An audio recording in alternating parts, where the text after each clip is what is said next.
ప్రభు అయి ఉన్నాడు. ఆయన సర్వమును కోరుకుంటున్నాడు. వీళ్ళని మీ దగ్గర కూర్చోబెట్టుకుంటే మంచిది. నువ్వు అమ్మ దగ్గరికి వెళ్ళి, నువ్వు కూడా అమ్మ దగ్గరికి నువ్వు వెళ్ళు రాణి దగ్గరికి.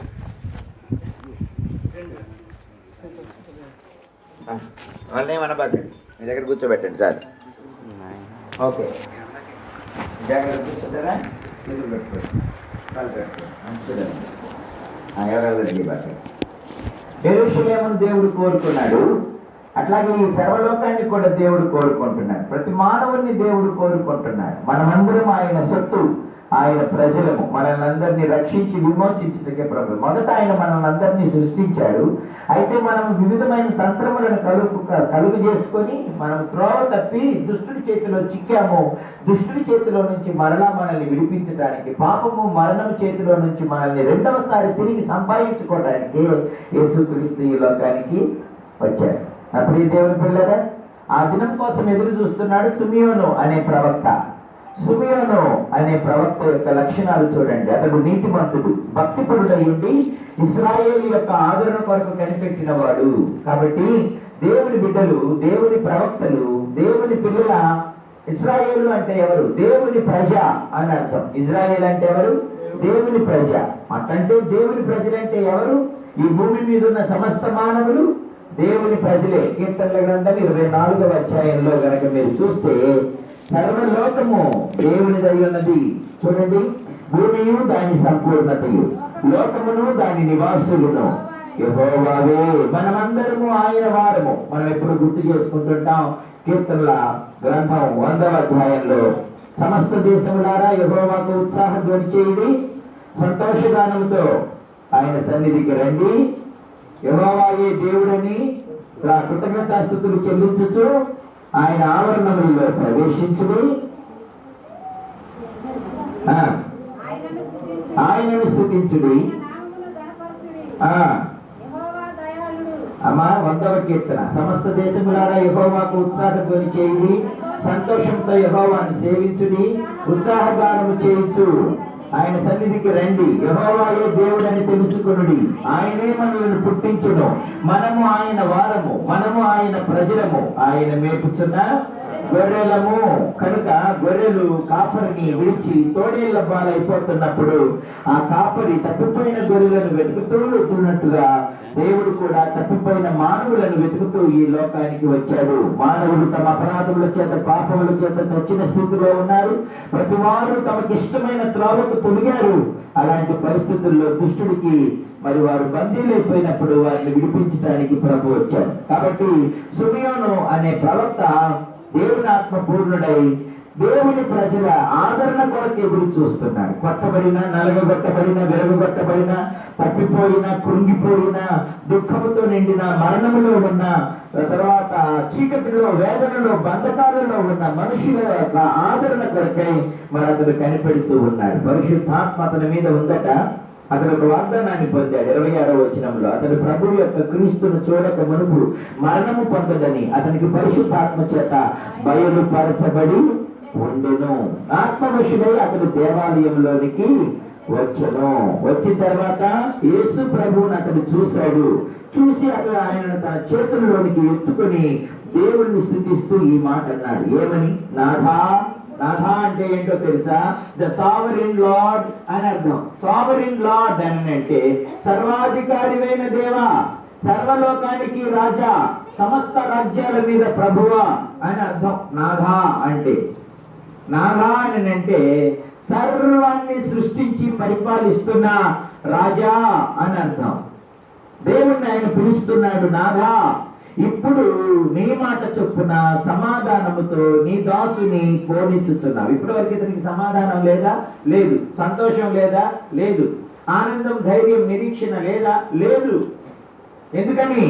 సంతోషం, ఆనందం, నిరీక్షణ, ధైర్యం, ఆదరణ ప్రభు అయిన యేసుక్రీస్తులో ఉన్నాయి. ఆయనే సమాధానానికి అధిపతి, శాంతికి రాజు, సంతోషాన్ని ఇచ్చేవాడు, రక్షించేవాడు, విడిపించేవాడు, ఆదరించేవాడు, పోషించేవాడు ఆయనే. ఒక ఆయనకి రాత్రి కళ వచ్చిందట. ఆ కళలో క్రొత్తని ఈ బైబిల్ 66 గ్రంథాలు ఉన్నాయి కదా. ఈ 66 గ్రంథాల్లో పాత నిబంధన, క్రొత్త నిబంధన 2 భాగాలు ఉంటాయి. క్రొత్త నిబంధన లేదంట. క్రొత్త నిబంధన లేదు. క్రొత్త నిబంధన లేదంటే సంఘం లేదు. సంఘం లేదనంటే సహవాసం లేదు, పాటలు లేవు, యేసు ప్రభువు లేడు. కలలో పాత నిబంధన కాలంలో ఉన్నాడట. ఒక్కసారి చూసి అద్దరిపోయాడట. ఇదేమిటి, సంఘం లేదేంటి, బైబిల్లో సగం పుస్తకం లేదేమిటి, పాటలు లేవేంటి, ఆరాధన లేదేమిటి, చూస్తే ఏమీ లేదు. అవునండి, యేసు ప్రభు లేకపోతే ఏమీ లేదు. యేసు ప్రభు వస్తేనే సంఘం వచ్చింది, సహవాసం వచ్చింది, రక్షణ వచ్చింది, ఆనందం వచ్చింది, సంతోషం వచ్చింది. మన పాపములకు మనము బలి అయిపోయే పని లేకుండా మన పాపములకు బలి అయిపోయే ఒక రక్షకుడు వచ్చాడు. బలి పశువుగా యేసు ప్రభు వచ్చాడు. అసలు ఆయన లేకపోతే ఏముంది చెప్పండి? ఇప్పుడు చచ్చిపోతే పరలోకం వెళ్తామన్న ఓ నిరీక్షణ కలిగింది. ఇప్పుడు మరణిస్తే ప్రభు దగ్గరికి వెళ్తామన్న ఒక నిరీక్షణ ఉంది, పరలోకం ఉంది. యేసయ్య రాకముందు ఏం లేవు. యేసయ్య లేనప్పుడు ఈ సంతోషం లేదు, ఈ ధైర్యం లేదు, ఈ స్తుతి పాటలు లేవు, ఈ ఆనంద గీతాలు లేవు, ఈ క్రిస్మస్ లేవు, క్యారల్స్ లేవు, ఏమి లేవు. ఏముంది మరి అప్పుడు? పాపం ఉంది. పాపం వల్ల వచ్చిన శాపం ఉంది. ఆ శాపాన్ని భరిస్తూ మనుషులు వేదనతో కృంగిపోయి నలిగిపోయి ఆదరణ లేక, సంతోషం లేక, ధైర్యం లేక, జీవం లేక ఉన్నారు. ఆ రోజుల్లో ప్రజలు చీకటిలో, మరణస్థాయిలో కూర్చున్నారు. వేదన బాధలలో ఉన్నారు, పాప బంధకాలలో ఉన్నారు, అపరాధ భారంలో ఉన్నారు. విమోచకుడు లేడు. కానీ ఈ రోజు మనం ఆనంద గీతాలు పాడుతున్నాం. రక్షకుడు వచ్చాడని, విమోచకుడు వచ్చాడని, రాజు వచ్చాడని, పరలోకాన్ని ఇస్తాడని, పాపాలు క్షమిస్తాడని ఈ రోజు పాడుతున్నాం. ఈ రోజు మనం మొరపెడితే మనకు జవాబిచ్చే దేవుడు ఉన్నాడు, మన కన్నీరు దుడిచేవాడు ఉన్నాడు. ఆ ప్రియ దేవుని పిల్లలు ఆ రోజు లేడు. వాళ్ళు బహు వేదనలో ఉన్నారు. దుర్మార్గులైన రాజులు వాళ్ళని పరిపాలన చేస్తున్నారు. పన్నుల భారం, పాప భారం, పన్నుల భారం, నిరాశ భారం, ఎన్ని భారాలో వాళ్ళకి. ఎప్పుడైతే ఆయన అలా ఏడుస్తూ ఉన్నాడో వెంటనే ఆయన తలుపు తట్టారట. తలుపు తట్టగానే ఒక గిఫ్ట్ బాక్స్ వచ్చిందట. ఆ బాక్స్ మీద ఆయన పేరే రాసిందట. బాక్స్ ఓపెన్ చూస్తే అందులో రక్షకుడైన యేసు ఉన్నాడు. చెప్పాలి. అది ఎవరి కొరకు పంపిన బహుమానం? ఈ లోకంలో ఉన్న సమస్త మానవాళి కొరకు యేసు బహుమానంగా తండ్రి నుంచి పంపించబడ్డాడు. ఆ యేసులో ఏముంది? పాప క్షమాపణ ఉంది. ఆ యేసులో రక్షణ ఉంది. ఆ యేసులో నిత్య జీవం ఉంది. ఇంతకుముందు పాత నిబంధన కాలపు భక్తులు మరణిస్తే ఎక్కడికి పోతారో వాళ్ళకే తెలియదు. ప్రపంచంలో అనేక సత్యాలు బోధించిన సాల్మన్కి తెలియదు మరణిస్తే ప్రజలు ఎక్కడికి పోతారో. ఆ సత్యం మీకు చూపిస్తాను. ప్రసంగి గ్రంథంలో ఆయన అన్న మాట ఒకసారి మీరు చూడాలి. ప్రియ దేవుని పిల్లారా, మరణిస్తే ప్రజలు ఎక్కడికి వెళ్తారు? ప్రసంగి గ్రంథం 6వ అధ్యాయం 12వ వచనంలో, నీడవలే తమ దినములన్నీ వ్యర్థముగా గడుపుకొని మనుష్యుల బ్రతుకు నందు ఏది వారికి క్షేమకరమైనదో ఎవరికి తెలియదు. వారు పోయిన తరువాత ఏమి సంభవించునో వారితో ఎవరు చెప్తారు? అవును, మరణించిన తర్వాత ఏముందో సొలొమోనుకు తెలియదు. యోబు కూడా అన్నాడు, నేను మరణించి ఏమైపోతానో, నరులు మరణించి ఎక్కడికి వెళ్తారో వాళ్ళకి తెలియదు. కానీ ఈ రోజు మనకు తెలుసు, మనం మరణిస్తే ఎక్కడికి వెళ్తాం, పరలోకం ఏమిటున్నది, ప్రభు ఎక్కడున్నాడు, ప్రభు ఏమి ఇవ్వబోతున్నాడు మనకు తెలుసు.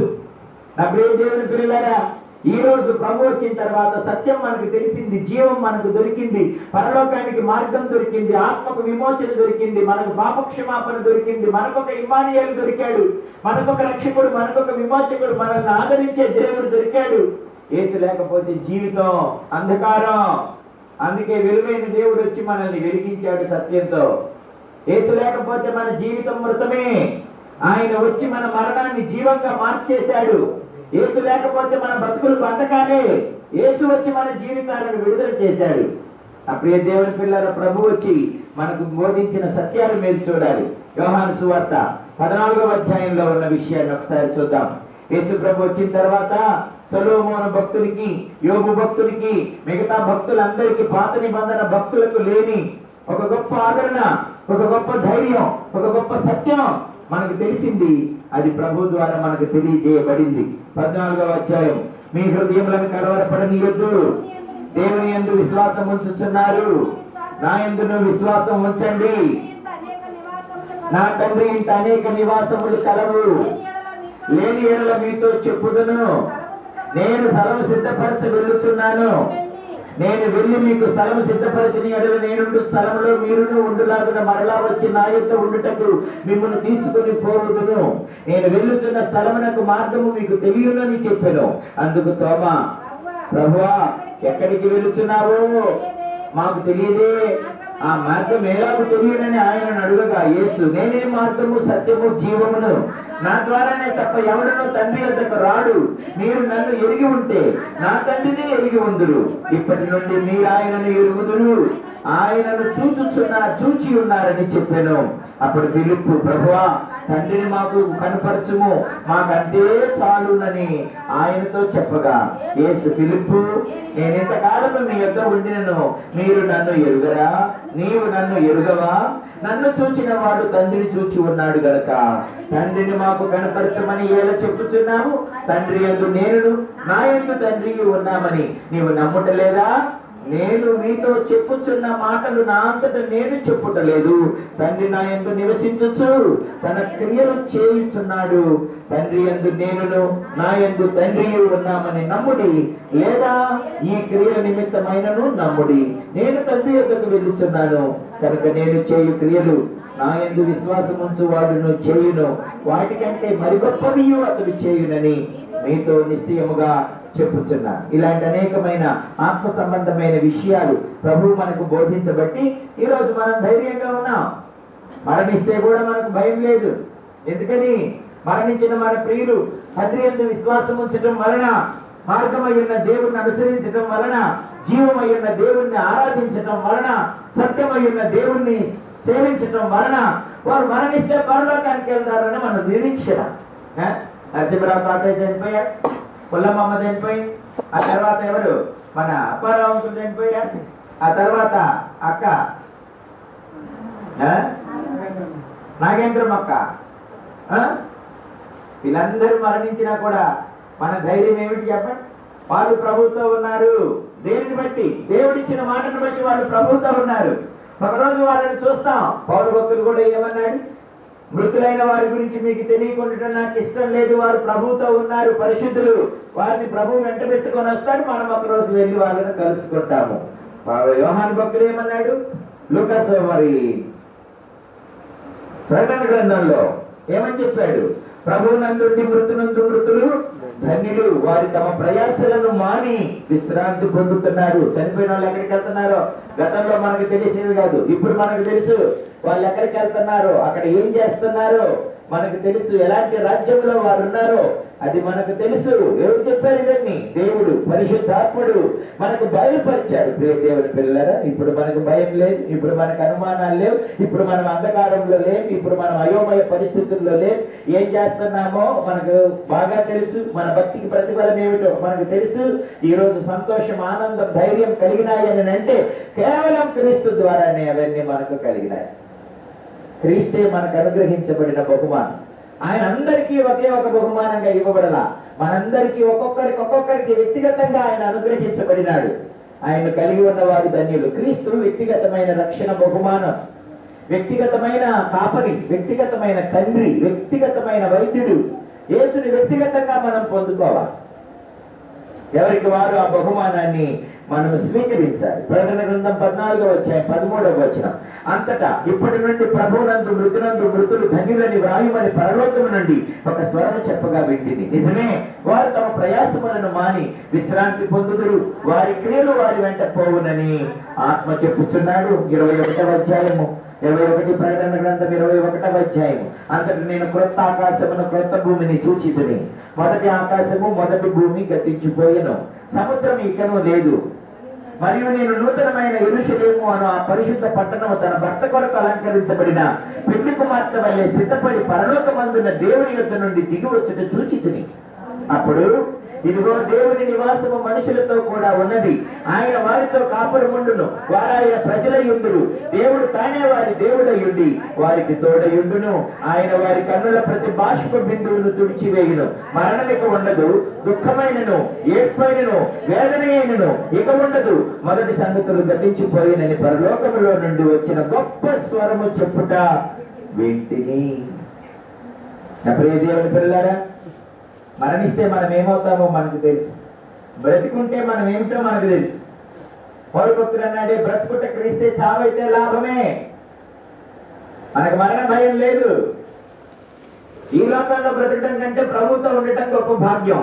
ఎందుకని ఈ లోకంలో దుఃఖం, ఈ లోకంలో వేదన, ఈ లోకంలో మరణం, ఈ లోకంలో చీకటి, కరువులు, కాటకాలు, శత్రువు యొక్క సమస్యలు, ఆర్థిక ఇబ్బందులు, అనారోగ్యాలు, అవమానాలు, నమ్మక ద్రోహాలు, మోసాలు ఈ లోకంలో ఉన్నాయి. పరలోకంలో అవన్నీ లేవు. పరలోకంలో ప్రభు ఉన్నాడు. ప్రభుత్వం మనం ఉంటాం.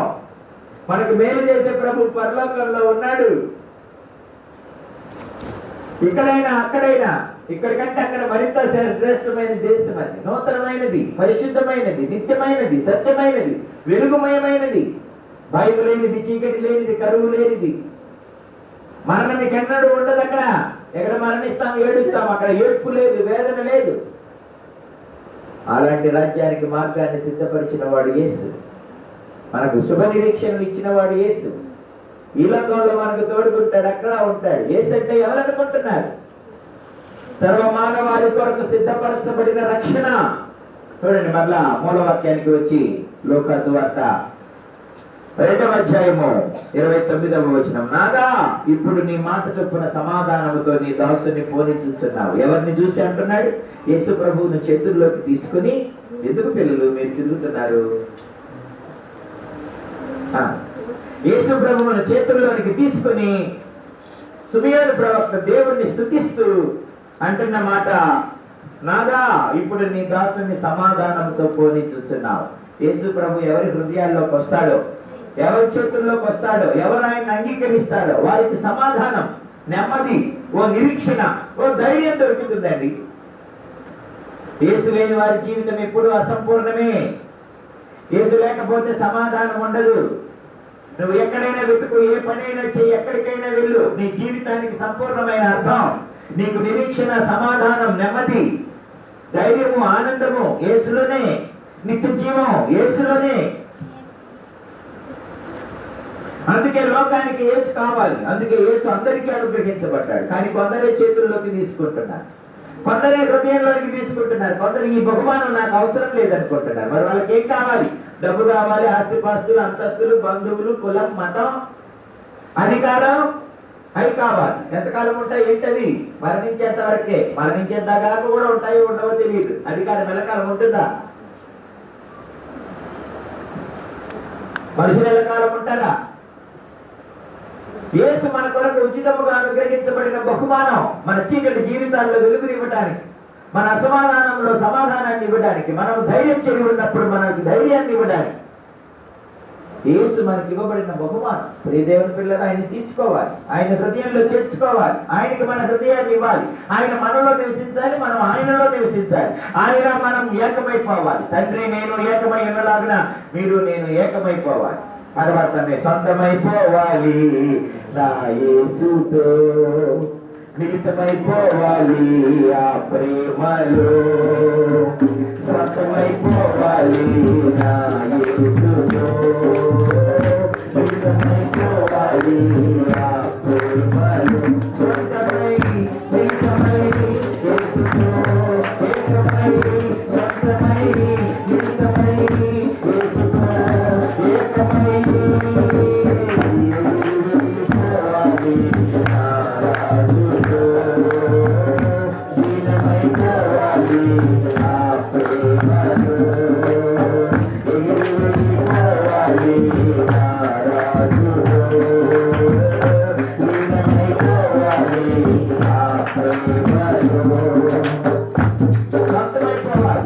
మిళితమైపోవాలి. పాలు నీళ్లు కలిసినట్టుగా కలిసిపోవాలి.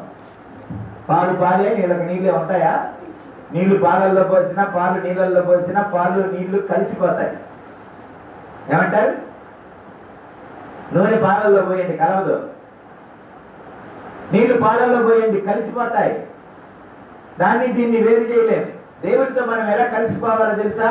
పాలు నీళ్ళలాగా కలిసిపోవాలి. తండ్రి కుమారుడు ఎలా కలిసిపోయారట? పాలు నీళ్ళలా కలిసిపోయారు. ఆయన్ని ఇన్ని వేరు చేసి చూడలేము. నా మాటలు వేరు, దేవుడి మాటలు వేరు అనుకుంటున్నారా? తండ్రి పనులు వేరు, నా పనులు వేరు అనుకుంటున్నారా? తండ్రిని మీకు చూపించడానికి వచ్చా, తండ్రి ప్రేమను చూపించడానికి వచ్చా, తండ్రి దగ్గరికి మిమ్మల్ని తీసుకెళ్ళడానికి వచ్చా. ఈ పాపపు లోకంలో, దుర్మార్గపు లోకంలో, దుష్ట లోకంలో భయాలు, కరువులు, మరణాలు, తెగుళ్ళు ఉన్న ఈ లోకం నుంచి మిమ్మల్ని ఏమీ లేని పరలోకానికి తీసుకెళ్ళడానికి వచ్చా నేను. మీరు నాలో లీనమైపోతే మీరు తండ్రిలో లీనమైపోతారు. ఎందుకంటే తండ్రిలో నేను కలుస్తున్నా, మీరు నాలో కలిస్తే ఇక్కడ పాలున్నాయి, ఇంకో దాంట్లో పాలున్నాయి, ఇంకో దాంట్లో పాలున్నాయి. ఈ పాలు ఇందులో కలిపాం, ఈ పాలు ఇందులో కలిపాం, అన్ని పాలు కలిసి ఒక పాలు అయిపోతాయి. తండ్రి, కుమారుడు, ప్రజలు మొత్తం కలిసి ఒకటైపోవాలి. దేవునికి వేరుగా ఉండకూడదు. క్రిస్మస్ పండుగ వస్తే క్రీస్తు పేరు చెప్పుకొని జనాలు తినటం, తాగటం, తిరగటం, ఎగరడం, ఆగడం, ఓగడం.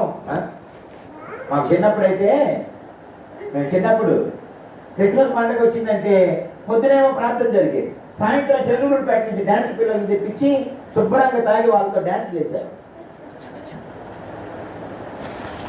చెరువులపేట నుంచి డ్యాన్స్ పిల్లల్ని తెప్పించి వాళ్ళతో డ్యాన్స్ వేసేవాళ్ళండి.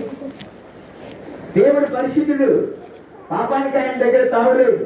ఆ పాపమే మన జీవితాలను పతనం చేసింది. పాపంతో మిళితమైపోకూడదు, పరిశుద్ధతతో మిళితం అవ్వాలి, పరిశుద్ధునితో మిళితం అవ్వాలి. పండగంటే తింటం, తాగటం, కొత్త బట్టలు వేసుకోవటం కాదు. క్రీస్తే క్రిస్మస్ లో మూల బిందువు. Don't miss the Christ in Christmas.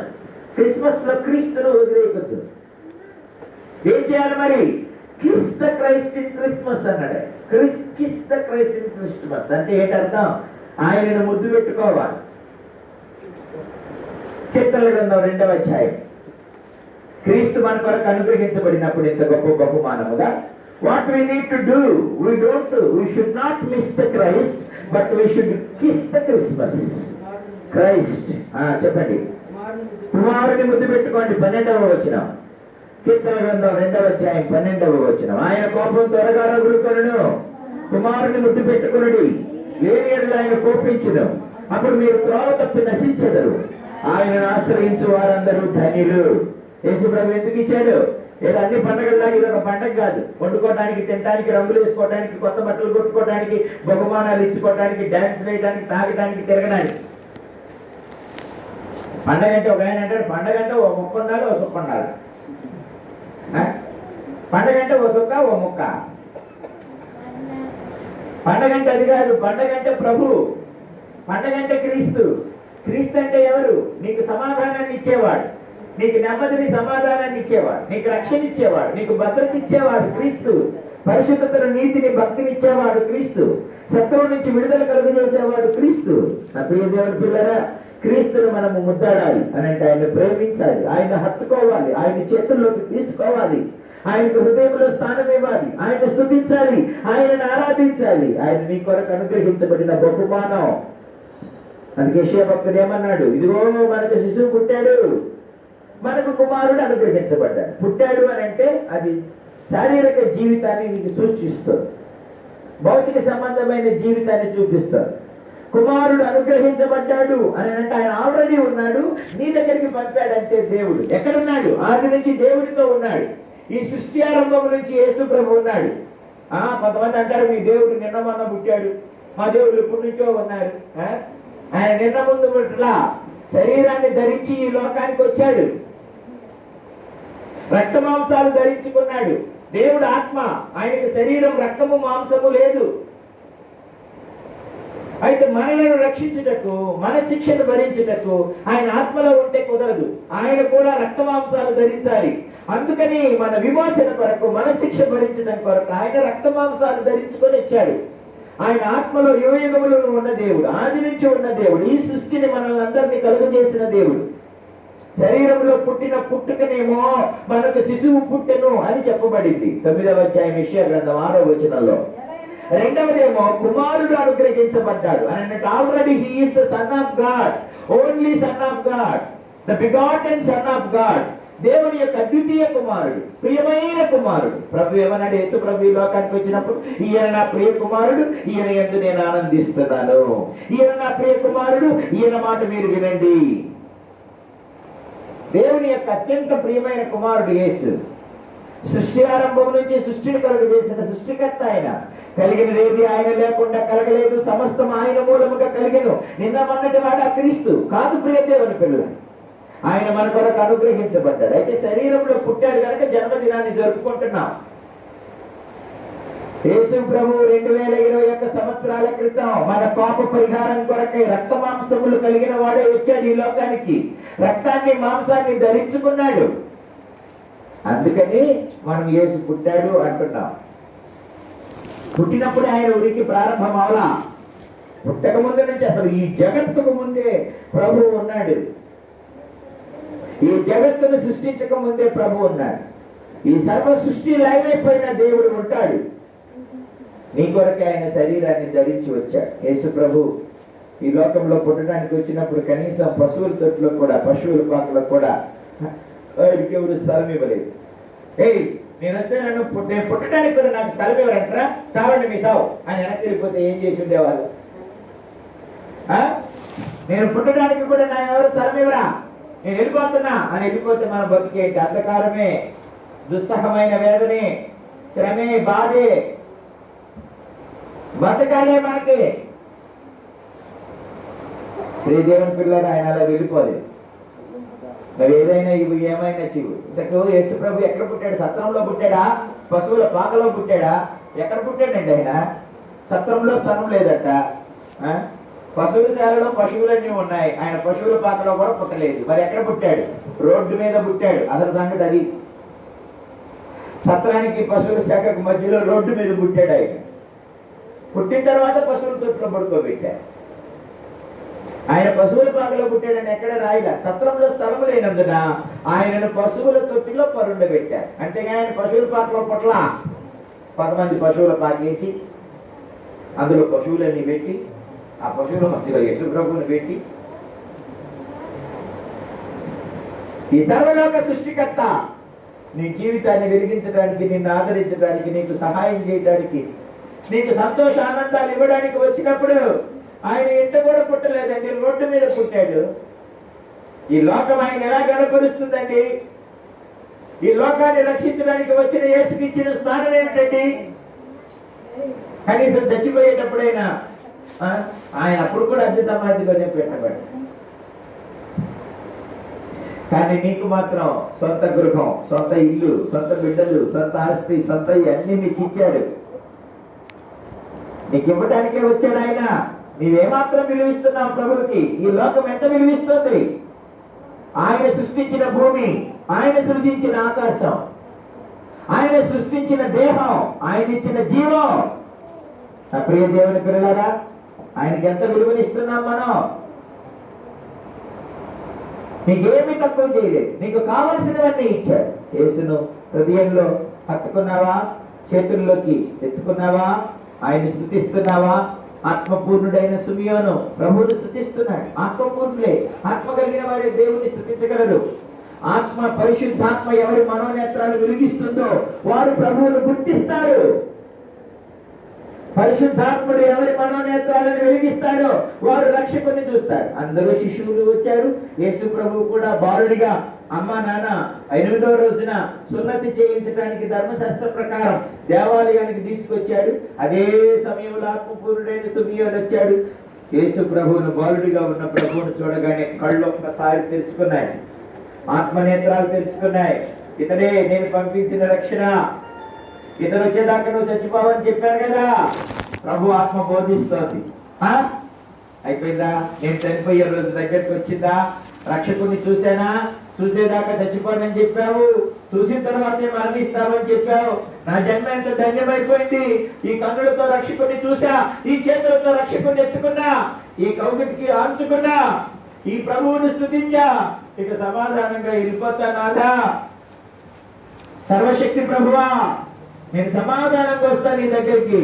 అవును, యేసుని కలిగిన వారు సమాధానంగా మరణిస్తారు, ధైర్యంగా మరణిస్తారు, నవ్వుతూ చనిపోతారు, టాటా చెప్తారు. మరణానికి భయపడరు దేవుడున్నవారు. నవ్వుతా వెళ్తారు, నవ్వుతూ వెళ్ళిపోతారు.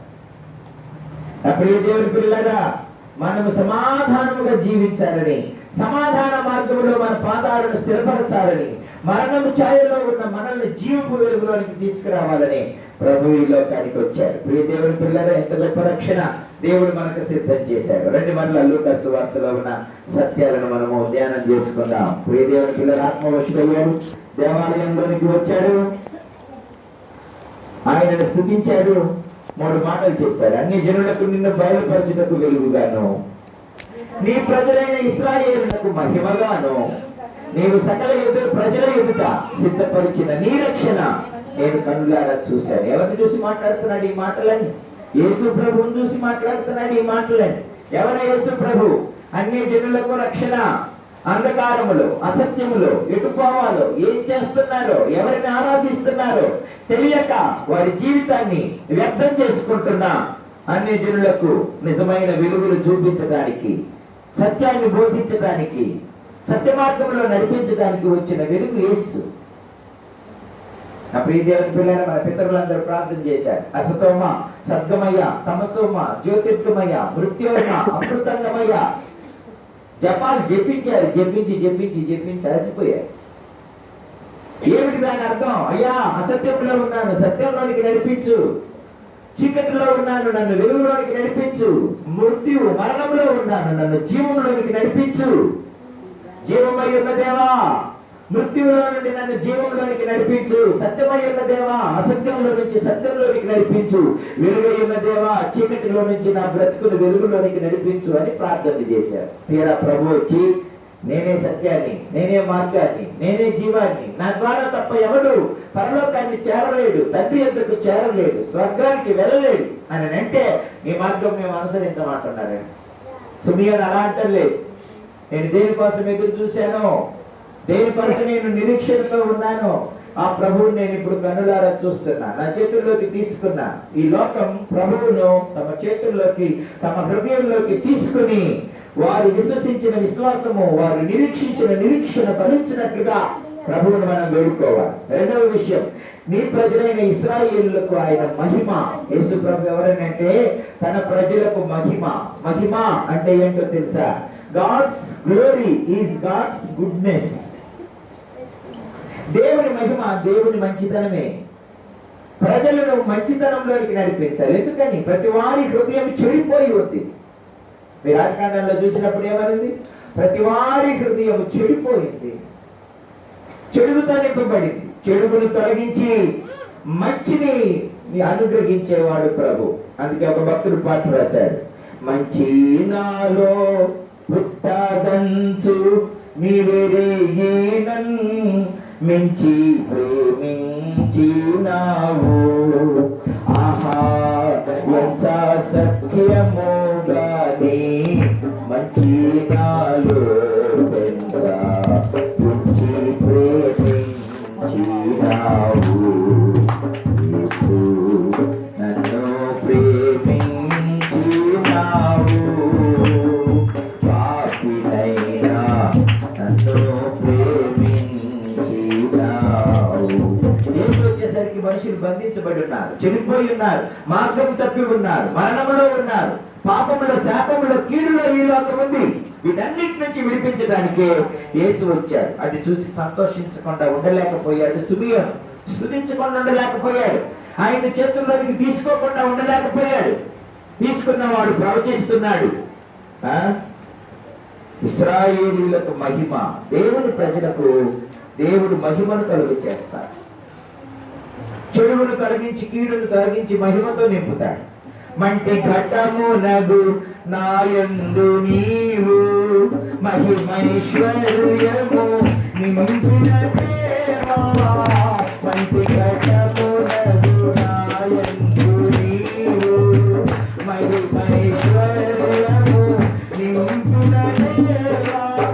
నాలో ప్రవహించే ఓ జీవజలరాశి, నాలో ప్రవహించే ఓ జీవజలరాశి, నీ సాక్షిగా జీవించగా, నీ సాక్షిగా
కానీ దేవుని చేతుల్లోకి తీసుకొని ఆరాధించాడు. దేవుని చూసిన వారు, దేవునిలో మనకు అనుగ్రహించబడిన రక్షణ విమోచన చూసిన వారు దేవుని స్తుతించకుండా ఉండలేరు.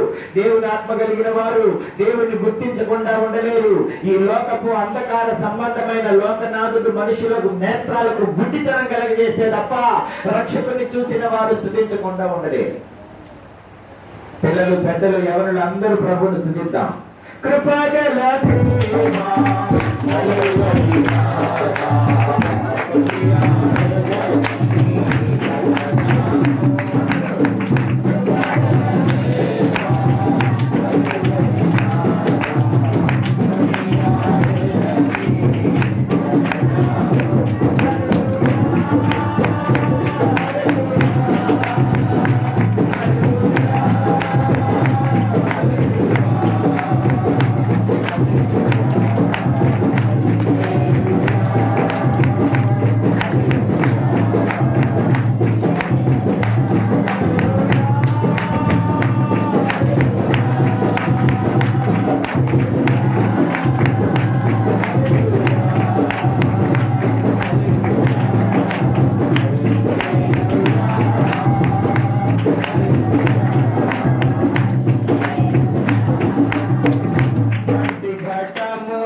వచ్చింది దేవుణ్ణి చూపించడానికి.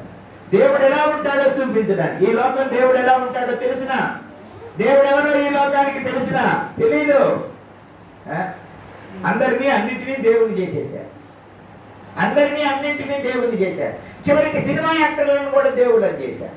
తమిళనాడులో ఖుష్బు అనే సినిమా యాక్టర్కి గుడిగట్టి పూజలు చేస్తున్నారు. ఖుష్బు అనే ఒక సినిమా యాక్టర్కి తమిళనాడులో గుళ్ళు కట్టి పూజలు చేస్తున్నారు. రాజకీయ నాయకుల్ని దేవుళ్ళని చేసి, సినిమా యాక్టర్లను దేవుళ్ళని చేసి, జంతువులను దేవుళ్ళని చేసి, మొక్కలను దేవుళ్ళని చేసి, నదులను, సముద్రాలను, సూర్య చంద్ర నక్షత్రాలను అన్నిటినీ దేవుళ్ళని చేసి ఆరాధిస్తున్నారు. అసలు దేవుడు ఎవరో తెలిసిన, వీటన్నిటినీ వీరందరినీ సృష్టించిన సృష్టికర్త దేవుడు.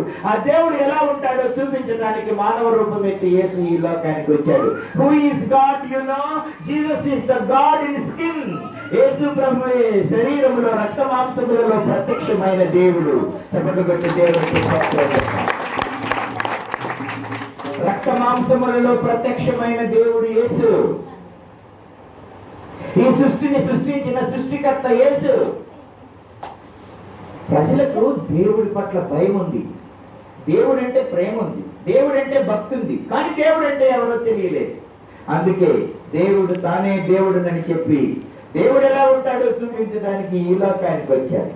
నా ప్రియ దేవుని పిల్లరా, యేసులో మనము దేవుడిని చూస్తున్నాం. దేవుడే మానవావతారిగా రక్త మాంసాలు ధరించి వచ్చాడు. దేవుడు అంటే పరిశుద్ధుడు, దేవుడు అంటే కృప కలిగినోడు, దేవుడు అంటే ప్రేమ కలిగినోడు, దేవుడు అంటే ప్రజలను రక్షించేవాడు, ప్రేమించేవాడు, కన్నీరు తుడిచేవాడు, నెత్తినెత్తుకొని మోసేవాడు, రాత్రులతో పగలనక కాపాడేవాడు, ప్రజలు పాడైపోతే శపించి వదిలిపెట్టేవాడు కాదు, దుష్టులైతే శిక్షించేవాడు కాదు, దుష్టులను తమ దుష్టత్వం నుంచి విడిపించేవాడు దేవుడు. ప్రజల కొరకు తన ప్రాణాన్ని పెట్టగలిగిన పరమ తండ్రి దేవుడు. దేవుడు క్రీస్తులో కనపడుతున్నాడు. క్రీస్తే దేవుడై అవతరించాడు.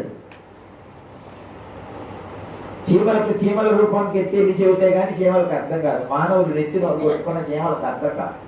చీమకు అర్థం అవ్వాలంటే మనిషి కూడా చీమలాగా మారాలి. పక్షులకు అర్థం అవ్వాలంటే వాటి భాషలో మాట్లాడటానికి మనిషి పక్షిగా మారాలి. అప్పుడే బాగా కమ్యూనికేట్ చేయగలుగుతాడు పక్షులతో. అట్లాగే మనుషులతో మాట్లాడాలంటే దేవుడే మానవుడయ్యాడు. అందుకే మన మధ్య సంచరించాడు. సశరీరుడుగా సంచరించాడు. పాపము లేని వాడిగా సంచరించాడు. రెండవ కారణం యేసు ఈ లోకానికి రావటం. ఆయన తన ప్రేమను మనకి వెల్లడి చేశాడు. దేవుని ప్రేమను మనకు చూపించాడు. ఆ ప్రేమ ఎత్తు లోతు వెడల్పు. ఆ ప్రేమ యొక్క ఎత్తు లోతు వెడల్పు ఎంతో మీకు తెలుసా? అన్నిటికంటే ఎత్తైనది, ఊర్ధ్వలోకం కంటే ఎత్తైనదంట ఆయన ప్రేమ. పాతాళం కంటే లోతైనదంట ఆయన ప్రేమ. భూదిగంతముల కంటే వ్యాపించినది ఆయన ప్రేమ. అంటే అర్థం ఏమిటంటే నువ్వు ఈ భూమి మీద ఎక్కడికి చెదిరిపోయినా నిన్ను వెదకి పట్టుకు రాగలిగినది ఆయన ప్రేమ. చెప్పట్లు కొట్టి నువ్వు ఎంత అక్కడలో పడిపోయినా నిన్ను చెయ్యి పెట్టి కింద నుంచి పైకి లేపగలిగినది ఆయన ప్రేమ. పాతాళంలో పడినా పాతాళంలో నుంచి పైకి లేవగలిగింది ఆయన ప్రేమ. ఆయన ఎంత ఉన్నతుడంటే నువ్వు తీసుకున్న నిర్ణయాలు ఎన్ని చెడిపోయిన నిర్ణయాలైనా, ఎన్ని తప్పుడు నిర్ణయాలైనా వాటన్నిటినీ సరిచేయగలిగినంత ఉన్నతుడు దేవుడు. అంత ప్రేమను నీకు చూపించడానికి ఆయన వచ్చాడు. రోమీలకు రాసిన పత్రికలో ఏమన్నది? మనం ఇంకెన్నో పాపులమై ఉండగా, భక్తిహీనులమై ఉండగా, మనం ఇంకెన్నో శత్రువులమై ఉండగా యేసు మన కొరకు తన ప్రేమను వెల్లడి చేశాడు. మన కొరకు ఆయన మరణించాడు. యేసు ప్రేమ. యేసు ఈ లోకానికి రావడానికి గల మూడవ కారణం ఏంటంటే తండ్రితో దేవునితో తెగిపోయిన సంబంధాన్ని తిరిగి ముడివేయడానికి వచ్చాడు. ఏదైనా తోటలో ఆదాము అవ్వలు దేవునితో సహవాసం చేస్తూ ప్రతి చల్లపూట ఆయనతో మాట్లాడుతూ హ్యాపీగా ఉన్నారు. పాపం జొరబడి, దుష్టుడు జొరబడి దేవుని మాట వినకుండా దుష్టుని మాట విని నేనే దేవుణ్ణి అయిపోవాలా అని గర్వించిన మానవుడు దేవునితో సంబంధాన్ని పోగొట్టుకున్నాడు. ఏదైనా తోట నుంచి బయటికి నెట్టివేయబడ్డాడు. మరలా తిరిగి దేవునితో మనుషులను అనుసంధానం చేయటానికి, దేవునితో కలపడానికి యేసుక్రీస్తు మధ్యవర్తిగా వచ్చాడు. దేవుడు వచ్చింది దైవత్వం ఏంటో నీకు చూపించాలని, దేవుని ప్రేమ ఎంత గొప్పదో నీకు తెలియచేయాలి. ఆ తరువాత దేవుడికి మనుషులకు తెగిపోయిన సంబంధాన్ని తిరిగి కలపాలని యేసు మన కొరకు ఈ లోకానికి వచ్చాడు. ఆ రక్షణను చూచి ఆ మహిమను ప్రజలకు అనుగ్రహి. మట్టి దేహం మనది. ఈ మట్టి దేహాన్ని దేవుడు మహిమ దేహంగా మారుస్తానని చెప్పారు. మామూలుగా మనం మట్టి పురుగు లాంటి వాళ్ళ మట్టిలో పుడతాం, మట్టిలో చేస్తాం. మట్టి పురుగు లక్షణం అది. మట్టిలో నుంచే పుడుతుంది, మట్టిలోనే వస్తుంది. మనం కూడా అంతే, మట్టిలో నుండి వచ్చాం, మరలా తిరిగి మట్టికే చేరుతాం. కానీ ఈ మట్టి పురుగులను, ఈ మట్టి దేహాన్ని మహిమకు మార్చడానికి ప్రభు వచ్చాడు. ఈ మహిమ దేహం యుగయుగాలు దేవునితో ఉండబోతుంది. అది దేవుని విశ్వసించిన వారికి, దేవుని హృదయంలో అంగీకరించిన వారికి మాత్రమే అది దొరుకుతుంది. సకల జనుల ఎదుట ఆయన సిద్ధపరిచిన రక్షణ ఇది. రక్షకుడు ఆయన, అందరికీ రక్షణ. నిన్న గార్లపాడులో మీటింగ్ జరిగింది. సురేష్ వాళ్ళ చిన్నమ్మ కావిడ కుమారమ్మని ప్రార్థనకు రమ్మంటే, అమ్మో ప్రార్థన అంటుజోపు అంటున్నారు. ప్రార్థన అంటుజోపు లాంటిది, అంటురోగం లాంటిది అని అంట ప్రార్థన. అక్కడికి వస్తే ఇచ్చే అంటుకుపోద్దంట. అంటుకుంటే మంచిదే కదా. మట్టి దేహాలకు, మట్టి కొండలకు మహిమ కలిగితే మంచిదే కదా. చీకటి జీవితాల్లో వెలుగు తీస్తే మంచిదే కదా. చీకటిలోనే ఉండాలనుకుంటున్నావా? మరణంలోనే ఉండాలనుకుంటున్నావా? పాపములో శాపంలో మగ్గిపోదాం అనుకుంటున్నావా? నిత్యనరకానికి వెళ్ళిపోదాం అనుకుంటున్నావా? దేవుడి సన్నిధికి వచ్చి నువ్వు వెలిగించబడితే మంచిదేగా. జీవాన్ని పొంది మరణాన్ని పోగొట్టుకుంటే మంచిదేగా. అసత్యాన్ని వదిలిపెట్టి సత్యంలోకి వస్తే మంచిదేగా. పరలోకంలో యుగయుగాలు నీ ఆత్మ దేవునితో ఉంటే మంచిదే కదా. కొంతమందికి మంచి ఇష్టంలా చెడుగులోనే ఉండడానికి ఇష్టపడుతున్నారు. పాపంలోనే ఉండడానికి, మరణించడానికి, నిత్య నరకానికి వెళ్ళడానికి దానికే ఇష్టపడుతున్నారు. ప్రభు దగ్గరికి రావడానికి ఇష్టపడట్లా. కానీ దేవుడు ఎవరు నశించడం ఇష్టం లేక అందరూ అంతటా మారు మనసు పొందాలని ఆశతో ఎదురు చూస్తున్నాడు. మరొక పండుగనిచ్చాడు. ఈ పండుగ సందర్భంలోనైనా దేవుని వాక్యాన్ని విని, దేవుని రక్షకునిగా స్వీకరించి, దేవుని ప్రేమలో భద్రపరచబడి, రక్షించబడి, ఆయన రక్తంలో కడగబడి, ఆయన ఇచ్చిన రక్షణ పొందుకొని ఆయన మహిమలో నువ్వు ప్రవేశించాలని ఆశిస్తూ, 2 కరోనాలు పోయినా నిన్ను మరణానికి అప్పగించరా. మరొక కరోనా వస్తుంది. లక్షల లక్షల కేసులు వచ్చేస్తున్నాయి. ఈ పండుగ ఏమి జరుపుకుంటామో లేదు అనుకున్నా నేనైతే. ఈ పండుగ జరుపుకోవడానికి దేవుడు అవకాశం ఇచ్చాడు. ప్రతిసారి మనకు మార్చి ఏప్రిల్లో మొదలవుతోంది కరోనా. ఫస్ట్ వేవ్ అట్లాగే జరిగింది, సెకండ్ వేవ్ అలాగే జరిగింది, ఇప్పుడు థర్డ్ వేవ్ కూడా జనవరి దాటితేనే ఇక లాక్డౌన్ పెట్టడమేనని అందరూ సిద్ధపడిపోతున్నారు. లక్షల కేసులు వచ్చేస్తున్నాయి. 2 కరోనాలు తప్పించాడు దేవుడు మనల్ని. ఎందుకు? నీవు మహిమను పోగొట్టుకోవటం ఇష్టం లేక, నీవు పాపంలో మరణించడం ఇష్టం లేక, నశించి నరకానికి పోవటం ఇష్టం లేక, పరలోకాన్ని పోగొట్టుకోవటం ఇష్టం లేక ప్రభువు నిన్ను బ్రతికించాడు, మనల్ని బ్రతికించాడు. మహిమను పొందాలి, రక్షణను పొందాలి, నిత్య జీవాన్ని పొందాలి. యేసును మన చేతుల్లోకి తీసుకోవాలి. ఆయన ద్వారా మనం లెగిసి నిలవబడాలి.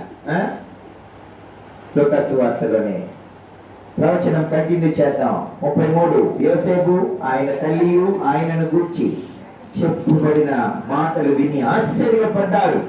సిమియోను వారిని దీవించి, ఇదిగో అనేకుల హృదయాలోచనలు బయలుపడినట్లు ఇశ్రాయేలులో అనేకులు పడుటకునో తిరిగి లేచుటకునో వివాదాస్పదమైన గుర్తుగా ఈయన నియమింపబడి ఉన్నాడు. మరియు నీ హృదయంలో నుండి ఒక ఖడ్గము దూసుకొని పోవునని ఆయన తల్లి అయిన మరియతో చెప్పెను.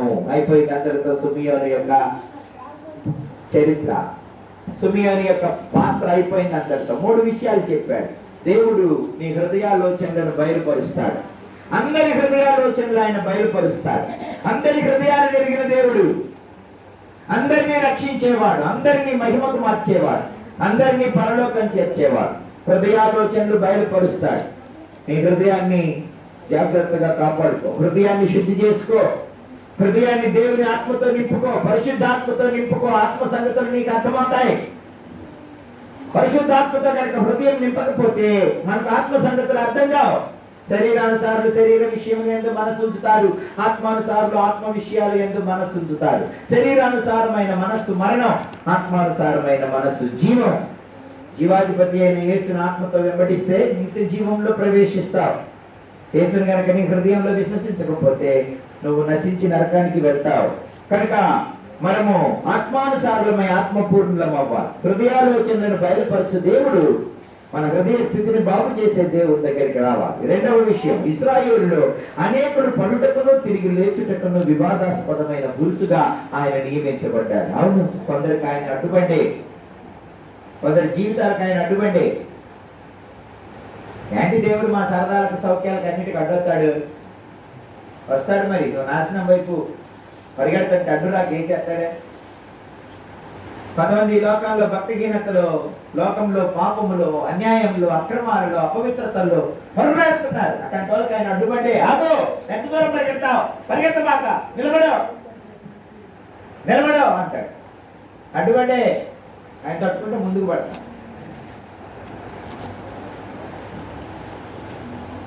కొంతమందికి ఆయన లేపి నిలవబెడతాడు. పడిపోయిన వారిని అందరినీ లేవనెత్తుతాడు, కృంగిపోయిన వారిని అందరినీ లేవనెత్తుతాడు, బలహీనులను బలపరుస్తాడు, గుంటలో పడిన వారిని పైకి లేవనెత్తుతాడు. నా ప్రియ దేవుని పిల్లలను పాపం కొరకు పరిగెడుతుంటే నేను అడ్డుకుంటాడు. వద్దు, నాశనం, నష్టం, పరిగెత్తబాక, ఆగు ఆగు.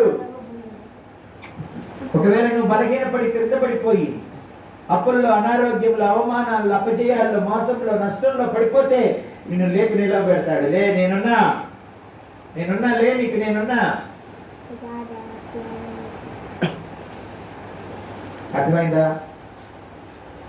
ప్రభు మీద ఆధారపడాలి. ప్రభు మనల్ని లేవనెత్తుతాడు. కొన్నిసార్లు మనం మార్గంలో వ్యతిరేకంగా పరిగెడుతుంటే ఆయన మనల్ని అడ్డుకుంటాడు, మన త్రోవకు అడ్డం పడతాడు. ఆగరా, అన్నం వైపు, అగ్ని వైపు, ప్రమాదం వైపు పరిగెడతా ఉంటే చేతులు పెట్టి అడ్డుపడతారు తల్లిదండ్రులు. ఆగు ఆగు బాబాక. నాశనాన్ని అడ్డుకుంటాడు, నశించిన వ్యక్తులను లేపి నిలవబెడతాడు. నా ప్రియ దేవుని పిల్లరా, ఆయన పరిచర్య గురించి చెప్పాడు. చివరిది ఏం చెప్పాడంటే, మరియా ఇట్లా నీకో సంగతి చెబుతా. యోసేపుకి చెప్పలా, మరియమ్మకే చెప్పాడు. నీ హృదయంలో నుంచి ఖడ్గం దూసుకుపోద్ది. అతను పుట్టి 8 రోజులు అవుతుంది. అప్పటికే సున్నతి చేపిద్దామని యేసయ్య తీసుకొచ్చారు. సిమియోను చెప్తున్నాడు, నీ గుండెలో నుంచి ఒక ఖడ్గం దూసుకుపోద్ది, ధైర్యంగా ఉండు. మరి యోసేపుకి లేదా హృదయ కోత. యోసేపు ముందే చనిపోయాడు. సిలువ దాకా ఉన్నది ఎవరు? మరియమ్మే. మరియా, నీ గుండెలో నుంచి ఖడ్గం దూసుకుపోద్ది. ఈ బాలుడు ఎవరు అనుకుంటున్నారమ్మా? రాజుగా పుట్టాడు, రక్షకుడిగా పుట్టాడు, వెలుగుగా పుట్టాడు, జీవంగా పుట్టాడు, మహిమగా పుట్టాడు, రక్షకుడిగా పుట్టాడు అనుకుంటున్నావా? ప్రజల జీవితాలను రక్షించి వెలుగుతో నింపి మహిమతో నింపాలంటే ఆయన ఒక యాగం చేయాలి, ఓ యజ్ఞం చేయాలి. ఏంటో తెలుసా? ప్రజల పాపం కోసం బలి అవ్వాలి. ప్రజలందరి పాపాలు తన మీద వేసుకోవడానికి పుట్టాడమ్మీనా బలి పశువు. కొన్నిసార్లు అంటాం కదా, ఆడు తప్పు చేశాడు, ఈడు బలి అయ్యాడని. తప్పు చేసేది ఒకడు, బలి అయ్యేది ఇంకొకడు. బలి పశువు అని ఎప్పుడు అంటామో తెలుసా? పాపం దానికే తప్పు తెలియదు, అది నిర్దోషే. వేరొకరు చేసిన తప్పుకు దీన్ని చంపుతుంటే అప్పుడు దాన్ని బలి పశువు అంటారు.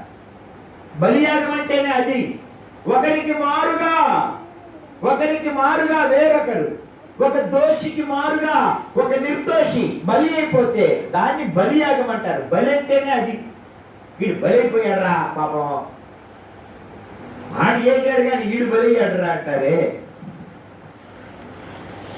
ఒకడికి మారుగా మరొకరు శిక్ష అనుభవించడం. ఇంతటి గొప్ప రక్షణ, ఇంతటి గొప్ప విమోచన, ఇంత వెలుగు, ఇంత మహిమ, ఇంత అధికారం, ఇంతమందికి దీవెనకరంగా ఎలా మారుతాడయ్యా ఈ కొడుకు, ఈ కుమారుడు, ఈ శిశువుగా పుట్టిన వ్యక్తి? చెప్తున్నాడు, నీ గుండెల్లో నుంచి ఖడ్గం దూసుకుపోద్ది. క్రీస్తు పుట్టుకలోనే ఆయన మరణం దాగి ఉంది. క్రీస్తు పుట్టిందే మరణించడానికి, అనేకుల పాప క్రయధనం కొరకు తన ప్రాణాన్ని బలి అర్పించడానికి యేసు వచ్చాడు. పుట్టేటప్పుడే తెలుసు నేను మరణించాలని, తెలిసే వచ్చాడు. మన కొరకు బలి అయిపోవటానికే వచ్చాడు. అందుకు మనం సంతోషించాలి. కారణం ఏంటో తెలుసా? తన ప్రాణం కంటే నిన్ను అధికంగా ప్రేమించేవాడు ఒకడున్నాడు. చప్పట్లు కొట్టి దేవునికి స్తోత్రం చేయండి. ఆయన ఎవరో దారినపోయే దానయ్యో లేకపోతే ఏమీ లేని వికారాడు కాదు. సర్వలోకాన్ని సృష్టించిన సృష్టికర్త నిన్ను ప్రాణం కంటే అధికంగా ప్రేమించాడు. నిన్ను ప్రేమించేవాడొకడున్నాడని వాస్తవం తెలియునా? నీ స్థితి మార్చువాడు తెలియునా? నిన్ను ప్రేమించేవాడొకడున్నాడని వాస్తవం తెలియునా? నీ స్థితి మార్చువాడు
కడుపులో పుట్టిన శిశువు మామూలు కాదమ్మా.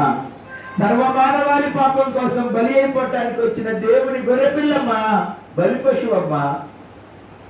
నీ పాపానికి క్రయధనముగా తన రక్తాన్ని, తన ప్రాణాన్ని చిందించడానికి వచ్చిన వాడమ్మా. నీ గుండెలో నుంచి ఖడ్గం దూసుకుపోద్దమ్మా మరియా. యోసేపుకి చెప్పలా, యోసేపు ముందే చచ్చిపోతాడు, యేసు శిలువ మరణాన్ని చూడడానికి సిమియోనుకు పరిశుద్ధాత్మ బోధించాడేమో.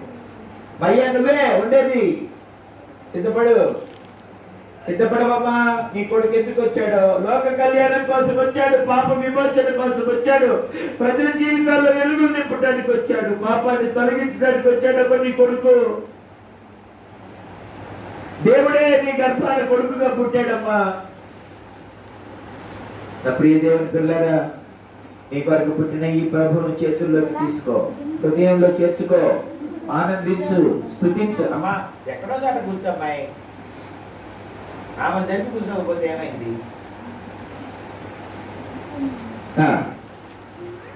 నీ కొరకు వచ్చిన ప్రభువుని చేతుల్లోకి తీసుకో, హృదయంలో చేర్చుకో, ఆయన ఆరాధించు, ఆయన స్తుతించు, ఆయన కొనియాడు. దేవుని పిల్లల నిన్ను ఓదార్చేవాడు, నిన్ను నడిపించేవాడు, నీకు నిత్య జీవం ఇచ్చేవాడు, నిన్ను కాపరిలా కాపాడేవాడు, నీ శిక్షకు తాను బలి అయిపోయి నిన్ను రక్షించేవాడు. ఎంత గొప్ప దేవుడు. రష్యాలో ఒక రాజుగారు వెళ్తున్నారు, సైనికులందరూ వెళ్తున్నారు ఆయనతో పాటు, రాజకుమారుడితో. అడవిగుండా అరణ్యం గుండా వెళ్తూ ఉంటే తోడేళ్ళు వచ్చినాయి. ఆ తోడేళ్ళు అంటే నంగలు కుక్కలు లాంటివి కాదు, ఎంతో తల. సింహాలు కూడా భయపడతాయి వాటికి ఉన్నంత పళ్ళు, పవరు సింహానికి చిరుతపుల్లకు కూడా ఉండదు. అంత భయంకరమైనది తోడేలు. తోడేలు అంటేనే దేన్నైనా చీల్చేస్తుంది. అడవికి రాజు సింహం కూడా తోడేలుకు భయపడుతుంది, అంత భయంకరమైనది. అలాంటి తోడేలు గుంపు వెళ్తూ ఉంటే యువరాజుతో పాటు వెళ్తున్న సైనికుల్లో ఒకడు రాయి తీసుకొని తోడేల మీద వేశాడు. మామూలుగా పోతుంటేనే ఎగబడతాయి మీదకి, ఇక రాయి వేస్తే ఊరుకుంటాయి. అవి మొత్తం గుంపుగా వస్తున్నాయి. అమ్మో వస్తే మొత్తాన్ని చీట్ చేస్తాయని ఆ రాజకుమారుడు ఏం చేశాడో తెలుసా? మీరందరూ వెళ్ళిపోండి అని చెప్పాడు. రాజా మేము నిన్ను కాపాడాలి, మమ్మల్ని వెళ్ళిపోమంటావేంటి? వద్దు, మీరందరూ వెళ్ళిపోండి అని చెప్పి ఒడిగా పరిగెత్తుకుంటూ వస్తున్న పౌరుషం కలిగిన తోడేళ్ల మధ్యకు రాజకుమారుడు వెళ్ళాడట. మీరు పారిపోండి. ఎప్పుడైతే ఈయన వాటి వైపు వచ్చాడో వెంటనే అవన్నీ పట్టుకొని తలా ఒక కాలు, చెయ్యి, ముక్కు, మూతి మొత్తం లాగి పడేసి చీల్చి పడేస్తున్నాయి. ఈలో వాళ్ళు తప్పించుకొని పారిపోతారు. వాళ్ళంటే నిలబడి చూస్తూ ఉంటే పారిపోండి. ఎక్కడైనా రాజు తన ప్రాణాన్ని కాపాడుకోవడానికి చుట్టూ ఉన్న సైనికులను బలి చేస్తారు. రాజు చుట్టూ సైనికులు ఉంది, అందుకు రాజు ప్రాణం విలువైంది కనుక రాజును కాపాడడానికి సైనికులు వాళ్ళ ప్రాణాలను పణంగా పెడతారు. కానీ ఈ రాజు ఏం చేశాడు తెలుసా? వాళ్ళందరినీ కాపాడి వాళ్ళని కాపాడటం కొరకు తన ప్రాణాన్ని తోడేలకు అప్పగించుకున్నాడు. నా ప్రియ దేవుని పిల్లలారా, ఈ సర్వలోక మానవాళి చేసిన పాపమునకు, వచ్చిన శాపమునకు, మరణమునకు మనుషులు గురి కాకుండా వారందరినీ తప్పించి యేసు తనను తాను అప్పగించుకున్నాడు. గెత్సేమనే తోటలో ఏమన్నాడు తెలుసా? వీళ్ళని వదిలిపెట్టండి, నన్ను బంధించండి. మనందరినీ తప్పించి యేసు మన కొరకు ఆ శిక్షను అనుభవించాడు. తప్పు చేసింది మనం, వాటిని రెచ్చగొట్టింది మనం, పాపాన్ని రెచ్చగొట్టింది, పాపంతో ఆడుకుంది, పాపంతో చెలగాటమాడింది మనం. ఆ పాపం చీల్చడానికి మన మీదకి వస్తూ ఉంటే మనల్ని తప్పించి ఆ పాపము లేని నిర్దోషి, నిష్కల్మషుడు, ప్రేమ కలిగిన పరిశుద్ధుడు మనల్ని చంపటం ఇష్టం లేక, మన పాపం వల్ల మనము నశించిపోవటం ఇష్టం లేక మనల్ని తప్పించి తాను వెళ్ళి ఆ పాపానికి అడ్డుపడి మనలను రక్షించడానికి వచ్చిన రక్షకుడు. ఎంత గొప్ప ప్రేమ ఇది, ఎంత గొప్ప త్యాగం ఇది, ఎంత గొప్ప స్నేహం ఇది, ఎంత గొప్ప కరుణ. యేసులో ఇవన్నీ దాగి ఉన్నాయి. ఆయన మన కొరకు బహుమానంగా అనుభవించబడ్డాడు. ఈ లోకం ఆయనను స్వీకరించాలి. ఆయన లేకుండా బతకొద్దు. పాపమును, లోకమును, ద్వేషమును, లోకమును, పాపమును, శాపమును విడిచిపెట్టి నీకు అవకాశాన్ని ఇచ్చి నిన్ను రక్షించుటకు వచ్చిన రక్షణను పొందుకోవటానికి మన దోషాలను ఒప్పుకొని, మన పాపాలను ఆయన రక్తంలో కలుగుకొని, ఆయనను హృదయంలో కలిగి ఉండి ఆయన ఆత్మ చేత నింపబడి ఆయన మహిమ కొరకు ఎదురు చూడవలసిన అద్భుత సమయం ఇది. కనుక ఇక్కడ ఉన్నవారు కానీ ఈ బాకా ద్వారా వింటున్న వారు ఎవరైనా కానీ ఈ రక్షణను నిర్లక్ష్యం చేయొద్దు. అది ఎవరిదో పండగ, అది వాళ్ళ ఎవరిదో పండగ అనొద్దు. సకల జనుల ఎదుట సిద్ధపరిచిన రక్షణ యేసు, సకల మానవాళికి మహిమ యేసు, అన్ని జనులకు వెలుగు యేసు. అన్ని జనులు మాకు సంబంధం లేదు, ఈ దేవుడు తనతో పోయి దేవుడు పిల్లలు ఆయనను విధులు నెట్టేసుకుంటే అంధకారము, నాశనము, వేదన, బాధ, అవమానాలు, నిత్య శిక్ష తప్ప మనకేమీ లేదు. ఆయనను స్వీకరిస్తే వెలుగు, మహిమ, రక్షణ, ఆదరణ, ఓదార్పు, నెమ్మది, నిత్య జీవం. ప్రార్థన చేసుకుందాం అందరూ ఒక నిమిషం లేకపోతే. హృదయమంతటితో ప్రభువును స్తుతించండి. సమయంలో జ్ఞాపకం చేసుకోండి. ఒక వృద్ధుడు చావసిద్ధమైన ఓ వ్యక్తి, వృద్ధుడు దేవుని ఎత్తుకొని దేవునికి స్తుతిని చెల్లించాడు. నీ హృదయంలో కూడా ప్రభువును హత్తుకో, నీ చేతిలోనికి ప్రభువును తీసుకో. నా రక్షణ, నా మహిమ, నా నాథుడా, నా దేవా, సమాధానానికి అధిపతి, నా భారాలు మోసేవాడా, పసిబారుడిగా పుట్టావయ్యా, రక్త మాంసాల్లో పాలు భాగస్తుడవై మా శిక్షను నీ శరీరంలో భరించుటకు, మా రక్తానికి ప్రతిగా నీ రక్తాన్ని చిందించుటకు, నీ రక్తంలో మా దోషములన్నీ కడుగుటకు ఈ లోకానికి దిగి వచ్చిన రక్షకుడా, విమోచకుడా యేసు, నీకు స్తుతులు అని చెప్పు. దేవుని ఆత్మతో నింపబడిన వాడు స్తుతించకుండా ఉండలేరు. దురాత్మల చేత పట్టబడిన వాడు దేవుని స్తుతించలేరు. నా ప్రియ దేవుని పిల్లల స్తుతించలేక ఉన్నావా? లేదా స్తుతించకుండా ఉండలేకపోతున్నావా? అవును, మనము స్తుతించకుండా ఉండలేక పోయేవారిగా ఉండాలి. స్తుతించకుండా నేను ఉండలేను, నిన్ను స్తుతించకుండా నేను ఉండలేను. ఎందుకు నేను స్తుతించను ప్రభువా? నా జీవితంలో వెలుగు, ధైర్యం, నిరీక్షణ, మరణము మీద విజయము, పాపము మీద విజయము అనుగ్రహించిన పరిపశువు నీవు. పాపము మాది, దోషము మాది, శిక్ష నీకు, రక్షణ మాక. ఓ ప్రియ దేవుని పిల్లలారా, ఇది ఎంత త్యాగము, ఇది ఎంత కరుణ, ఇది ఎంత కృప. దేవుడు తను తానే నీ కొరకు ఒక బహుమానంగా ఇచ్చుకున్నాడు. తండ్రి తన కుమారుడిని యేసుని ఈ లోకానికి బహుమానంగా పంపించాడు. ఈ లోకం యేసును చూడాలా, గుర్తించాలా, గ్రహించుకోవాలా, చేతుల్లోకి తీసుకోవాలా, హృదయంలో బదులుపరుచుకోవాలా, ఆయన మాటలను అనుసరించాలా, ఆయన కృపను, ఆయన అడుగు జాడల్లో నడుచుకోవాలా. అప్పుడే ఈ లోకానికి రక్షణ, నిరీక్షణ, ఆదరణ, ఓదార్పు, పరిశుద్ధత, నీతి, భక్తి, శత్రువుల నుంచి విడుదల, మరణము నుంచి విడుదల, ఈ లోకము నుంచి, చీకటి నుంచి విడుదల, పరలోక రాజ్య ప్రవేశము. లేకపోతే నిత్య నరకమే. యేసును త్రోసి వేసుకోవద్దు. యేసును చంపాలనుకున్న హేరోదు మరణించాడు. యేసును చూడని వ్యక్తులు, యేసును దర్శించని వ్యక్తులందరూ నశించిపోయారు. ఎవరు యేసును దర్శించారో వారు అత్యానంద భరితులయ్యారు. ఆనంద సంతోషాలు కలిగిన వారు అయ్యారు. మహిమానిత్య జీవం కలిగిన వారు, దేవుని సహవాసం, దేవుని నడిపింపు కలిగి ఉన్నారు. నా ప్రియ దేవుని పిల్లలు ఈ లోకంలో, పరలోకంలో వారు ప్రభువును అనుసరించి నడుచుకున్నారు. ప్రార్థన చేసుకుందాం. ప్రేమ కలిగిన మా ప్రియ పరలోకపు తండ్రి, యేసయ్యా నీ కొందనాలు. కృప చూపించండి, కరుణించండి. మా వరకు వరముగా అనుగ్రహించబడిన యేసు, నువ్వు లేకపోతే మాకు సంతోషం ఉండదా, సమాధానం ఉండదా, తోడునేవారు ఉంటారా, అర్థం చేసుకునేవారు ఉంటారా, ఓదార్చేవారు ఉంటారా, మేపేవారు ఉన్నారా, కాచేవారు ఉన్నారా, కౌగిలించుకునేవారు ఉంటారా? మా దోషములను, మా పాపముల కొరకు, మా కొరకు మరణించేవారు ఈ లోకములో ఎవరున్నారు? ఎవరు మా పాప శిక్షను భరించరు. ఎవరు మా కొరకు ఒక్క దెబ్బ తినరు, ఒక్క మాట పడరు. కనీసం పిల్లలు చేసిన తప్పుకు తల్లిదండ్రులు కూడా మాట పడటానికి ఇష్టపడరు. అట్లాంటిది దోషము చేసినది మేము, బలి అయిపోయింది మీరు. నాయనా తండ్రి, కరుణించండి, కృప చూపించండి. ఎంత ప్రేమ చూపించిన నిన్ను, ఇంతటి మహిమని ఈ మట్టి దేహాలకు సిద్ధపరిచిన నిన్ను, ఇంతటి వెలుగును ప్రభువా, సత్యమును మాకు అనుగ్రహించిన నిన్ను త్రోసి వేసుకొని వద్దు, పట్టినట్టు వద్దు, వ్యతిరేకంగా ప్రవర్తించని వద్దుగా.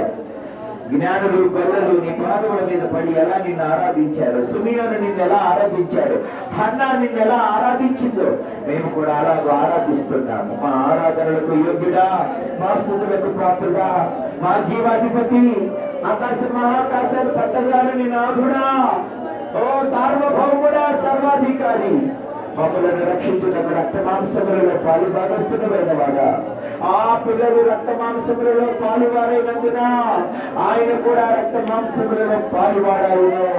అవును ప్రభువా, మాకు దేవుణ్ణి చూపించడానికి, ప్రేమను పంచడానికి, మా అన్నగారిన బ్రతుకులను కృంగిపోయిన, చెడిపోయిన, పాడైపోయిన, తప్పిపోయిన, నలిగిపోయిన, నిత్య నరకానికి ఏడవబడుతున్న, బంధించబడిన, పాపము చేత, శాపము చేత బంధించబడిన మా జీవితాలను విడిపించడానికి వచ్చిన విమోచకుడవు, రక్షకుడవు, వెలుగు, నీకు స్తోత్రం, స్తోత్రం, స్తోత్రం. మేమంతా నిన్ను స్తుతిస్తున్నాము, సుమేయులవలే నిన్ను కనపరుస్తున్నాము. మమ్మల్ని లేవనెత్తు, మా హృదయాలోచనలను సంచయి, మాకు మహిమనివ్వు, మాకు రక్షణనివ్వు, మాకు వెలుగునివ్వు, మాకు నిత్య జీవాన్నివ్వు. నీ ఆదరణతో ఈ లోకంలో మమ్మల్ని నడిపించు. మరణమైనా సరే, జీవమైనా సరే, నీ కొరకే జీవించడానికి, నీ కొరకే మరణించడానికి కృప చూపించు. మంచి కాపరి, నీకు స్తుతులు. మా కొరకు దించిన రక్షకుడా, మీకు ప్రార్థన చేసిన ప్రతి బిడ్డను, వారి కుటుంబాలను, వారి పిల్లలను, వారికి కలిగిన సమస్తలను నీ కృపలో కాచి, కాపాడి, నడిపించి మేలు చేయమని, నీ సాక్షులుగా నిలుపమని, ఈ రక్షణ ఆనందమును గొల్లలు, జ్ఞానులు అనేకులకు పంచినట్లుగా ఈ రక్షణను అనేకులకు అంధకారములో, పాపములో, శాపములో, మరణములో ఉన్న వారికి పంచే కృప దయచేయమని యేసు నామాన్ని వేడుకొని ప్రార్థిస్తున్నాను తండ్రి. ఆమేన్. అలాగే నిల్చోండి. ఎవరైనా అభిమాన నటుడు, అభిమాన ఆటగాడు, అభిమాన రాజకీయ నాయకుడు పుడితే ప్రజలు అతని బర్త్డే జరుపుకుంటారు. అట్లాగే లోకం మొత్తాన్ని రక్షించడానికి వచ్చిన రక్షకుడు పుట్టిన సందర్భంగా, అంటే శరీరములో అవతరించిన సందర్భంగా, రక్తమాంసాలు ధరించిన సందర్భంగా జరుపుకునే క్రిస్మస్ను పురస్కరించుకొని మరి సంఘం ఏర్పాటు చేసిన ఈ కేక్ను మేము కట్ చేస్తూ ఉన్నాము. తండ్రి యొక్కయు, కుమారుని యొక్కయు, పరిశుద్ధాత్మ యొక్కయు నామమున ఈ కేక్ను కట్ చేస్తున్నాను.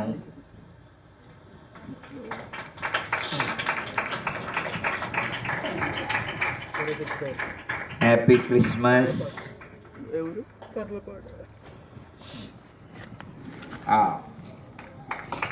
మీరు ఇక్కడికి వస్తే మీ అందరికీ పెడతా, మీ అందరికి ఇస్తా, పెట్టడం కుదరదులే.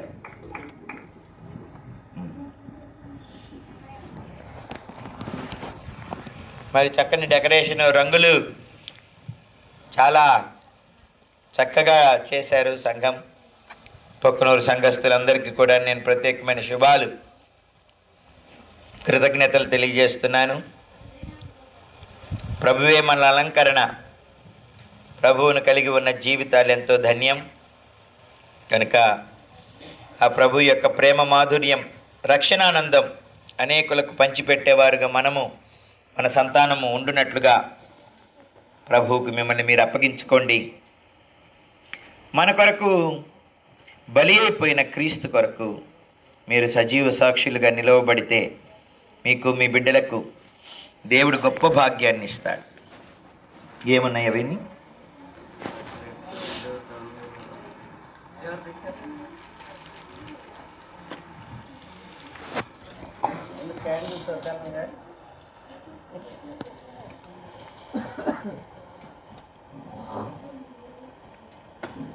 ఓకే, ఇప్పుడు మనం పాట పాడుకుంటూ మన కొరకు తన జీవితాన్ని అర్పించిన ప్రభు యొక్క పని నిమిత్తమై మన కష్టార్జితంలో నుంచి మన అర్పణలను అర్పిస్తాము. ఏంటది?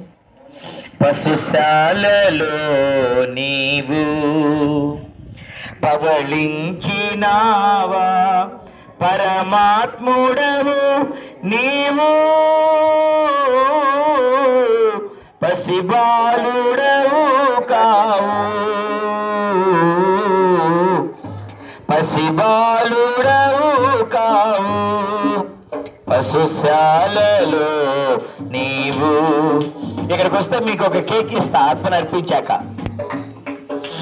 చిరుప్రాయమందే శాస్త్రులు పడండి, సరితూగా లేదే బోధకులు.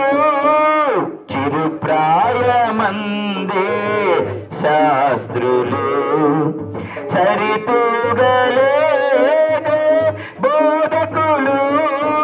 స్థలమైన లేదు జన్మకు, స్థలమైన జన్మకు తలవంచే సర్వా లోకము, తలవంచే సర్వా లోకము. పశుశాలలో నీవు పవళించినావా, పరమాత్ముడవు నీవు. పసిబాలుడవు కావు, పసిబాలుడవు కావు. స్థాపించలేదే తరగతులు, ప్రతి చోట చూడా నీ పలుకే. స్థాపించలేదే తరగతులు, ప్రతి చోట చూడా నీ పలుకే. ధరించలేదే ఆయుధం, ధరించలేదే ఆయుధం. వశమాయే జనుల హృదయాలు, వశమాయే జనుల హృదయాలు. పశుశాలలో పవళించినావా, పరమాత్ముడవు నీవు. పసిబాలుడవు కావు, పసిబాలుడవు. పాపంబు మోసి కలువరిలో ఓడించినాడు మరణమును. పాపంబు మోసి కలువరిలో ఓడించినాడు మరణమును. మేఘాల మీద వెళ్ళినావు, మేఘాల మీద వెళ్ళినావు. త్వరలోనే భూమికి తరలుచున్నావు, త్వరలోనే భూమికి తరలుచున్నావు. పశుశాలలో నీవు పవళించినావా, పరమాత్ముడవు నీవు. పసిబాలుడవు కావు, పసిబాలుడవు కావు. స్థాపించలేదే తరగతులు, ప్రతి చోట చూడా నీ పలుకే. స్థాపించలేదే తరగతులు, ప్రతి చోట చూడా నీ పలుకే. ధరించలేదే ఆయుధం, ధరించలేదే ఆయుధం. వశమాయే జనుల హృదయాలు, వశమాయే జనుల హృదయాలు. పశుశాలలో నీవు పవళించినావా, పరమాత్ముడవు నీవు. పసిబాలుడవు కావు, పసిబాలుడవు కావు. పాపంబు మోసి కలువరిలో ఓడించినావే మరణమును. పాపంబు మోసి కలువరిలో ఓడించినావే మరణమును. మేఘాల మీద వెళ్ళినావు, మేఘాల మీద వెళ్ళినావు.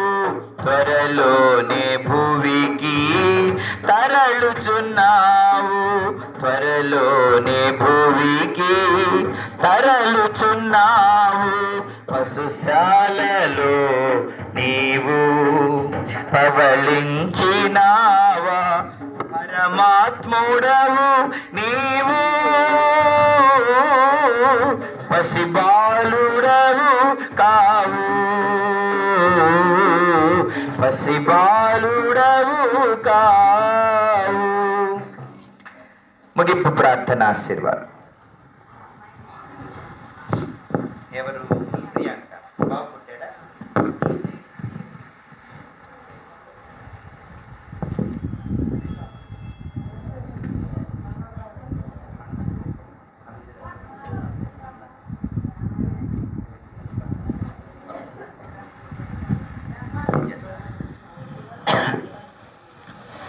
మరి పండుగ సందర్భంగా మరి మందిర మీ డెకరేషన్ వీటన్నిటి విషయంలో మరి వారు విశ్వాసంతో ఇచ్చిన అర్పణలను బట్టి ప్రార్థన చేస్తాం. రాచబంటి వెంకటేశ్వర్లు సన్ ఆఫ్ గంగయ్య, పానగంటి గురునాథం గారు, పానగంటి అప్పారావు గారు, మేకల నాగేశ్వరరావు గారు,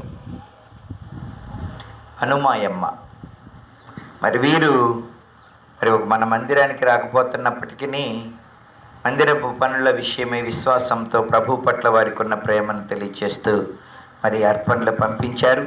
అలాగే వారి హృదయాలు కూడా ప్రభువుకు అర్పించి వారి కుటుంబాలు ఈ లోకంలో నిత్య జీవంలో ప్రభువుతో ఉండులాగున వారి కొరకు మనం ప్రత్యేకంగా ప్రార్థన చేస్తాం. మరి మన రాజేష్ భార్య ప్రియాంక ప్రసవానికి వెళ్ళింది పోయిన నెల.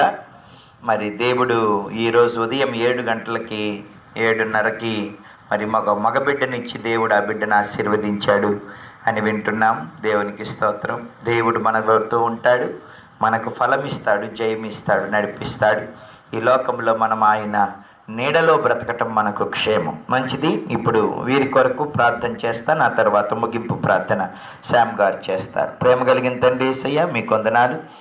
ఈ తండ్రి డిసెంబర్ మాసం నీవు ఈ లోకంలో మానవావతారిగా రక్తమాంసములను ధరించుకొని మా పాప శిక్షను భరించుటకు, మా కొరకు బలియాగం అర్పించుటకు, మా కొరకు బలి అయిపోవుటకు ప్రభువా మమ్మలను రక్షించి విమోచించి మహిమనిచ్చి వెలుగునిచ్చి నిత్య జీవమునిచ్చి ఓదార్చి ఆదరించి ప్రభువా లేవనెత్తి నాయనా ప్రభువా మమ్మల్ని కాపాడుటకు, వృద్ధి చేయుటకు, నిత్య జీవములో యుగయుగములు నీతో ఉండుటకు, మరణమును కూడా ధైర్యముగా ఎదుర్కొనుటకు, మరణము తరువాత మరి శ్రేష్టమైన జీవితాన్ని మా ఆత్మలకు అనుగ్రహించుటకు నాయనా మాకు త్రోవ చూపుటకు ఈ లోకానికి వచ్చిన ప్రభువా మీకు స్తోత్రాలు. ఆ సందర్భాన ఈ మందిరానికి రంగులు వేసి ప్రభువా అలంకరిస్తూ ఉండగా ప్రభువా తండ్రి మందిర స్థలమును ప్రభువా తండ్రి నూతన పరుచుచుండగా తండ్రి సంఘస్థులు నాయన చేసిన సహాయాన్ని బట్టి మీకు స్తుతులు. మరి సంఘానికి రాకపోయినా వెలుపట ఉన్నప్పటికీ రాచబండి వెంకటేశ్వర్లు గారు, అలాగే ప్రభు పానుగంటి గురునాథం గారు, పానుగంటి అప్పారావు గారు, మేకల నాగేశ్వరరావు గారు, హనుమాయమ్మ మరి వీరు ప్రభువా తండ్రి నాయన విశ్వాసముతో నీకు తమ అర్పణలను పంపించారు. అర్పణలే కాదు వారి హృదయాలు నువ్వు కోరుకుంటున్నావు, వారి హృదయాల్లో స్థానం కోరుకుంటున్నావు.